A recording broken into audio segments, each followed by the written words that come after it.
Welcome to cosmic astromancy जन channel guys. Hope you all doing fine. आशा करती हूँ आप सभी स्वस्थ एवं प्रसन्न होंगे। तो चलिए निकालेंगे आज आप हमारे व्यूअर्स के पार्टनर्स की current feeling and their immediate step ahead.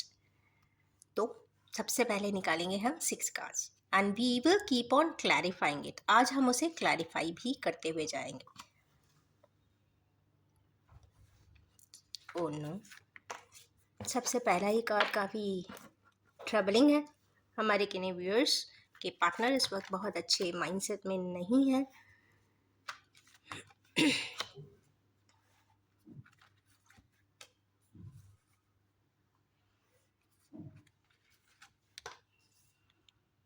Okay, cycle and देखा जाए तो ट्रबलसम लाइफ है। कहीं ना कहीं हार्ट ब्रेक की एनर्जीज दिखाई दे रही है। तो हमारे व्यूअर्स के पार्टनर्स के लिए तो ये तो श्योर है कि कुछ ना कुछ बहुत डिफ़िकल्टी का समय है।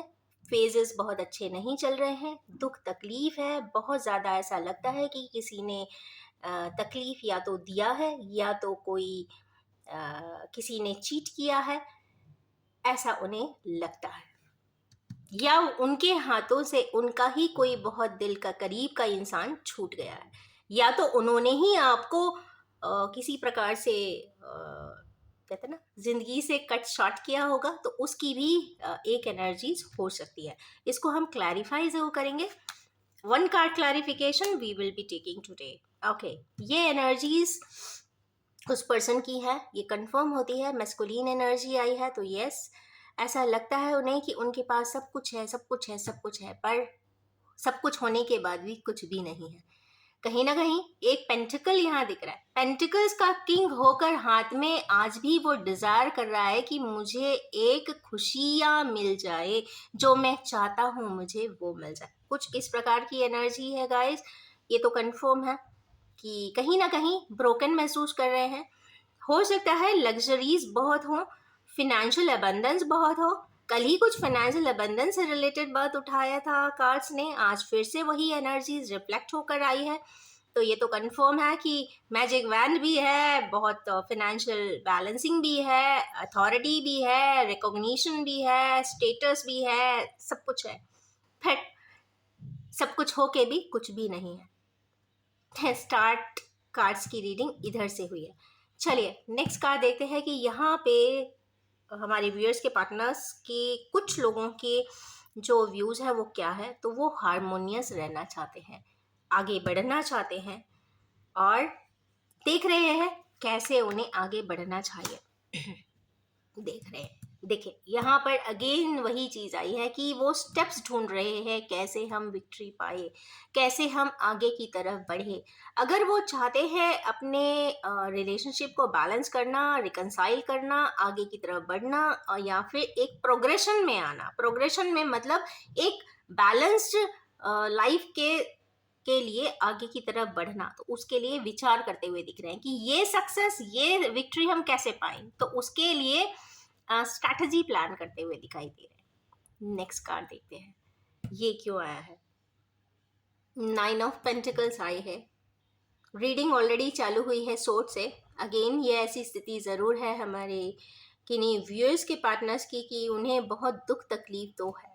ये कहीं ना कहीं एक खुद के हाथों से की हुई कोई गलती का रिग्रेट भी डिनोट करता है। कई बार ऐसा होता है जब इंसान अपने ही हाथों से कुछ चीज़ें मिटाता है।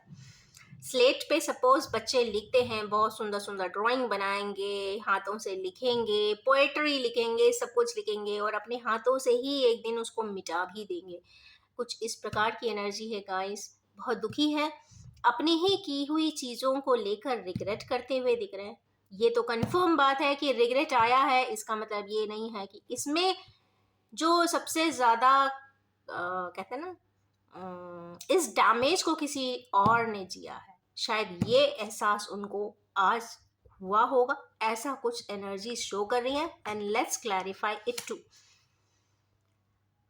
कंफर्म है यहाँ पे बैलेंस करना चाहते हैं। वो अपनी ही किए हुए कार्य जो भी उन्होंने किया है, हमारे किन्हीं व्यूअर्स के पार्टनर ने जो भी उनसे गलती हुई है, या मिसअंडरस्टैंड किया है, या मिसलीडिंग में गए हैं, या फिर कुछ उनसे गलत डिसीजन हुए हैं, उसको वो हार्मोनाइज करना चाहते हैं।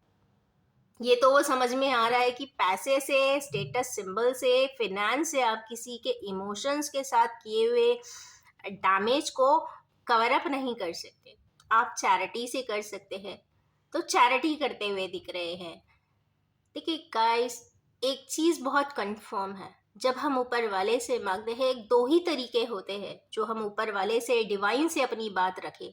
या तो प्रेयर्स होती हैं इनोसेंटली, किसी भी रिलीजन में आप देखेंगे प्रेयर्स है, वो डिवाइन से ही बोलते हैं, डिवाइन से रिक्वेस्ट करते हैं, प्रे करते हैं। अगर वो उनके अलाइनमेंट में आ जाता है, रेजोनेशन में आता है, वो चीज कंप्लीट हो जाती है। मीन्स वहां पे अप्रूवल ऑफ डिवाइन होता है। और दूसरी होती है दुआएं, मीन्स ब्लेसिंग्स दे दीजिए लोगों को। तो यहाँ पे वो लोगों की ब्लेसिंग्स लेते हुए या तो दिख रहे हैं, या वो चाहते हैं कि वो अब ऐसा कुछ कार्य करे जिससे कि उनको भी ब्लेसिंग्स मिलने लग जाए। मीन्स दुखी बहुत है, तकलीफ में बहुत है, तो प्रे करिए, ब्लेसिंग्स करिए। और दुनिया में कोई ऐसी कोई भी नेगेटिव एनर्जी वाली चीज़ें, लोअर एनर्जी वाली चीज़ें, टोटेम्स है या फिर अलग तरीके के ये सबसेट्स ऑफ टूल्स होते हैं, जो कहते हैं ना मोमेंटरली किसी इंसिडेंट को रोक देते हैं, या फिर उसको रिजेक्ट करवा देते हैं, डिजेक्ट करवा देते हैं, या फिर टेम्पररी उसको वहीं पे कांस्टेंट कर देते हैं। ये हार्डली 5 years, 10 years, 15 years ही रहता है, क्योंकि वहां पे वो टेम्पररली वो चीज ब्लॉक तो होती है, मैनिफेस्ट जरूर नहीं हो पाती है, पर वाइब्रेशनली एनर्जी को दुनिया की कोई भी ताकत रोक ही नहीं सकती। बिकॉज एनर्जी ऐसा सिस्टम है जिसपे बैरिकेटिंग कोई कर ही नहीं सकता, चाहे वो दुनिया का कोई भी टूल्स क्यों ना लगा ले। इसीलिए कहते हैं सिर्फ दो ही मैकेनिज्म है, prayers and blessings. Means bless करना, मीन्स दुआएं देना लोगों को, और प्रे कर देना। अगर ऊपर वाले डिवाइन के अलाइनमेंट में होगी वो चीजें, तो आगे सामने जरूर आएगी। वरना हर किए हुए नेगेटिव टैंट्रम्स का रिपरकशन जरूर आता है। ये तो कंफर्म बहुत सारे इंसिडेंट्स को देखने के बाद समझ में आता ही है। प्रैक्टिकली हर इंसान इस तरीके के चीज़ों को देखता है, समझता है, और इसीलिए कहता है कि भाई मेरे हाथों से बहुत अच्छे कार्य ही होने चाहिए। नेक्स्ट कार्ड देखते हैं, पेज ऑफ सोर्ड्स क्यों आए हैं। पेज ऑफ सोर्ड्स यहाँ पे कोई किसी प्रकार का कम्युनिकेशन, या फिर किसी प्रकार से ये कहीं ना कहीं कम्युनिकेशन या फिर स्टॉकिंग की एनर्जीज भी है। या तो ये हो सकता है कि हमारे के नहीं व्यूअर्स के जो पार्टनर्स है स्टॉक कर रहे हो, ये भी हो सकता है। चलिए निकालते हैं इसको क्लैरिटी। जी हाँ, मैजिशियन की एनर्जी से। मैजिशियन की एनर्जी मीन्स ऐसी एनर्जी से कि पता भी ना चले और मैं स्टॉक करके समझ भी लूँ, जान भी लूँ। मीन्स वो आपको समझना चाहते हैं, जानना चाहते हैं कि आपके मन में क्या है। अगर उन्होंने आपके साथ बहुत गंदे तरीके से ट्रीट किया है, तो आप क्या चाहते हैं। तो वो मैजिकली जानना चाहते हैं गाइस कि आपका रिव्यू या व्यू उनके लिए क्या बनता है। क्योंकि ये तो कंफर्म बात है कि पब्लिकली तो कोई भी किसी भी प्रकार को रिप्रेजेंट नहीं करता है। कितना भी दुखी इंसान होगा वो हंसते हुए ही लोगों को मिलेगा, बिकॉज ये दुनिया ही ऐसी है। क्योंकि आप कितना अच्छा कैरेक्टर रोल प्ले करते हो प्लेटफॉर्म पे, या फिर कितना अच्छा पब्लिक में आप डिस्प्ले करते हो, जितने भी सोशल मीडिया हैंडल्स है उस पर कितने अच्छे डीपीज एंड फोटोग्राफ्स लगाते हो, इससे आपकी एक्चुअल स्थिति को हम कंपेयर नहीं कर सकते। ओरिजिनलिटी से कहीं कोसों दूर होती है। तो वो ओरिजिनली जानना चाहते हैं गाइस कि एक्चुअली क्या चल रहा है। मैजिकली मीन्स वो चाहते हैं या तो डिवाइन सपोर्ट कर दे, या मुझे कुछ ऐसा पता चल जाए जो मुझे थोड़ा सा इत्मीनान हो जाए।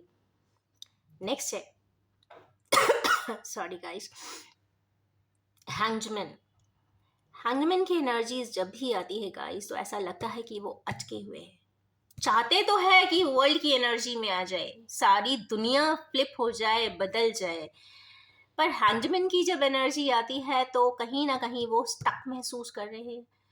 दूसरा एक और इसमें पॉइंट हो सकता है कि वो आज उसी डायनेमिक्स को, उसी सिचुएशन को, उसी पर्सन को, उसी रिलेशनशिप को दोबारा अपने दूसरे एंगल से या व्यू से देखने की कोशिश भी कर रहे हैं कि पहले वही चीज़ कितनी खराब थी, वही पर्सन बहुत खराब लगता था, क्योंकि हो सकता है आपका ही व्यू वैसा हो और हो सकता है आपके आसपास के सराउंड के वजह से हो, सर्कमस्टेंसेस के वजह से हो, या फिर आपने अपने चाइल्डहुड में ऐसी कोई ट्रॉमा देखा हो जिसके बाद आपको लगता हो कि नहीं, ऐसे रिलेशनशिप्स कभी भी सस्टेन नहीं कर सकते, होना ही नहीं चाहिए, करो ही मत। कहते ना, शॉर्टकट लगा लो, छोड़ दो, हट जाओ, डिजेक्ट कर दो, क्योंकि हिम्मत नहीं होती, कवर्ड होते हैं। तो क्योंकि अगर आपकी ज़िंदगी में मेहनत आई है, डिवाइन ने भर भर के अगर आपको लिखा है कि चैलेंज आपको एक्सेप्ट करना है, लाइफ में बहुत कमिटेड एंड कंसिस्टेंट रहना है, बहुत एक्सेप्टेंस की मोड में रहना है, तो वो इंसान को रहना ही पड़ता है वन और दी अदर डे। तो यही चीज़ वो समझते हुए देख रहे हैं।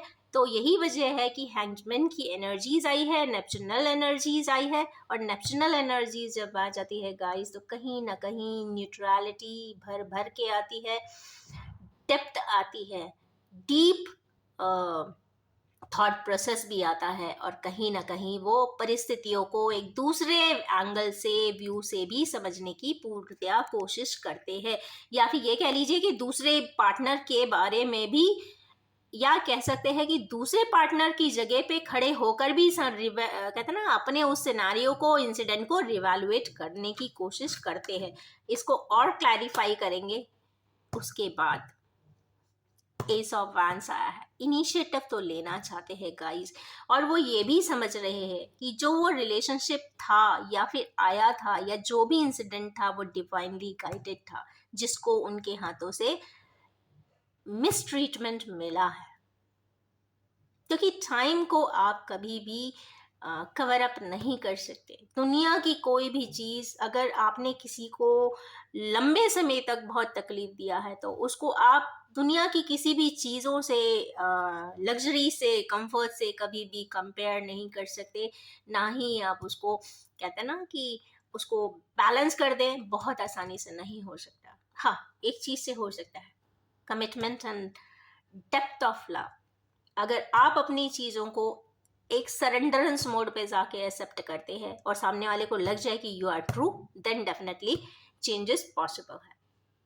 नेक्स्ट कार्ड आया है गाइस, लास्ट है। ये तो कंफर्म है कि कुछ ना कुछ चेंजिंग एलिमेंट जरूर आएगा, लाइफ के कुछ कोऑर्डिनेट्स बदलेंगे, या फिर एक कंफर्म बात है कि ये जो लाइफ में जो जिस तरीके का 3 ऑफ सोर्ड की जो तकलीफ है, ये तो वही बताएगा जिसको होती है, जिसके रिलेशनशिप्स ब्रेक होते हैं, बिटरे होते हैं, रिजेक्शंस मिलते हैं, उसकी लाइफ में चेंजेस ज़रूर है, कंफर्म है, क्योंकि वो लाइफ की साइकिल ही चेंज हो रही है। कहते ना कि अगर रात चल रही है तो अब फेस चेंज होने की बात आ रही है, तो फेस चेंज होगा ज़रूर, सवेरे का सूरज निकलेगा ज़रूर। तो कुछ इस तरीके की एनर्जी है, इसको भी हम एक कांच से यहाँ पे क्लैरिफाई करेंगे। अगेन एस आया है गाइस, तो कंफर्म है, इनिशिएटिव की बात है, डिजायर कंप्लीशन की भी बात है, एक्सेप्टेंस की भी बात यहाँ पे दिखाई दे रही है। अगर किसी प्रकार से कोई भी दिक्कत वाला समय आया है, या जो पॉइंट्स के वजह से, जिन वजहों के वजह से, या फिर जिस फैक्टर्स के वजह से सिनारियोज में इतना कॉम्प्लेक्स आया है, वो कॉम्प्लेक्स रिजॉल्व होने की पॉइंट पर है, तो खुश हो जाए। ये एक बहुत अच्छी, बहुत डीप, बहुत इंट्रिग्यूइंग, बहुत painful, but confirm life changing यहाँ पे एंड रिजल्ट बता रहा है। अभी इसमें देखेंगे next step of your partners. चले ऑरेकल से निकालेंगे नेक्स्ट स्टेप, 3 निकालते हैं।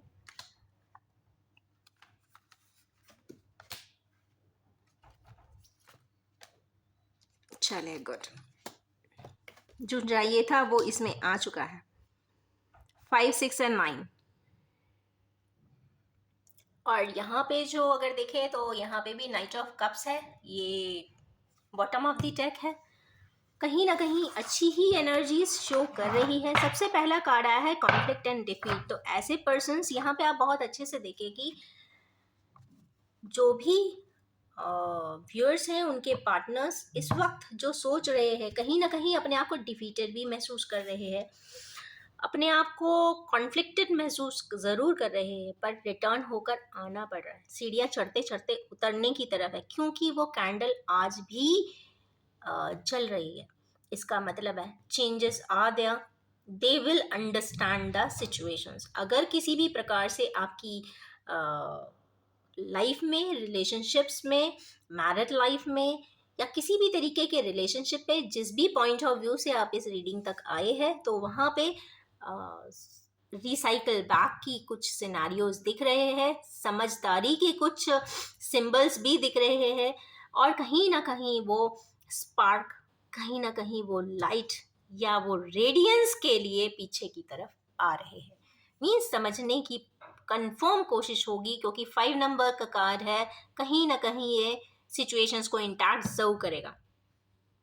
नेक्स्ट तो विक्ट्री का बिगुल तो बज रहा है, तो विक्ट्री एंड सक्सेस है, हार्मनी है, कंफर्म है, और मैनिफेस्टेशन का कार्ड है, फुलफिलमेंट ऑफ विशेस। तो और अगर इसमें भी बॉटम ऑफ द डेक देखें तो एक्सेलरेटेड मोशन आ रहा है, तो कहीं ना कहीं ये कंफर्म कह सकते हैं कि आज की रीड करते हुए भी मुझे बहुत हैवी एनर्जी महसूस हो रही थी। ऑफ कोर्स जो भी इस रीडिंग तक आएंगे बहुत हैवी हार्ट से शायद देखेंगे, बट खुश हो जाएंगे जब वो ये 3 कार्ड्स खुद के स्टेप के भी देखेंगे और लास्ट कार्ड एंड प्रोडक्ट का भी देखेंगे।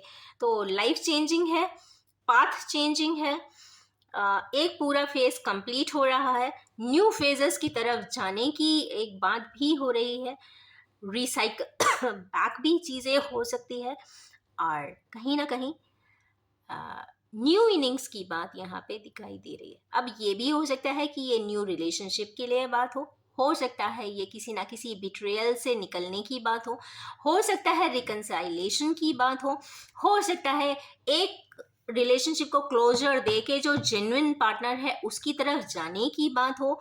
और रही बात एलिमेंट्स, फैक्टर्स जिसने हमेशा डिमोटिवेट किया, अब डिमोटिवेट किसी भी कारण से हो सकते हैं, या तो लोग आपको सही गलत जो भी वो अपने हिसाब से ही बोलेंगे, उन्होंने उनके व्यूज़ ने आपको चेंज किया, या फिर सिनेरियोज ने किया, आपके चाइल्डहुड ट्रॉमास ने किया, जो आपके एक्सपीरियंसेस लाइफ में रहे हैं उसने आप में बदलाव दिया।